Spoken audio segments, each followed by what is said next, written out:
आज सकाळी ऑफिसवरती येताना काय आलं माहितीये काय, माझं डोकं लई दुखत होतं. म्हणजे मला असं झालेलं की आता इथनं 1 तास गाडी चालवत ऑफिसवरती पोचायचं आहे, मग काम पण करायचं दिवसभर. काही समजून नव्हतं मला. आणि नेमकं काय झालं माहितीये काय, मी जसं गाडी चालवत होतो, माझ्या गाडीसमोर एक कारवाला आला. त्या कारवरती मागं स्वामी समर्थांचा असा एक फोटो होता, म्हणजे आउटलाईन होती फक्त आणि खाली तारक मंत्र लिहिलेला. आणि आपण कुठली गोष्ट जेव्हा आपल्याला माहिती असते की ही काय आहे, तर तेव्हा आपण ते वाचत नसतोय फक्त, ते आपण म्हणत असतोय. आम्ही म्हणायला चालू केलं.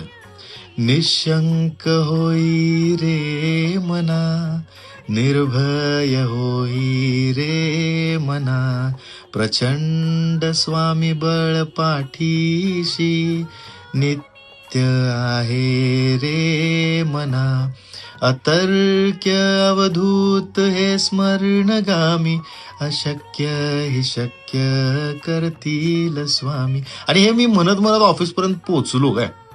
मी लिटरली तुम्हाला सांगतो, मी ऑफिसपर्यंत पोहोचूपर्यंत माझं डोकं दुखायचं थांबलेलं आणि फ्रेश वाटत होतं मला.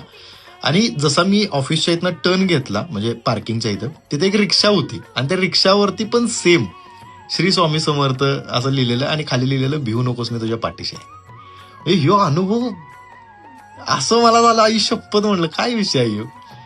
असे अनुभव येतात आयुष्यात कवा तर. श्री स्वामी समर्थ.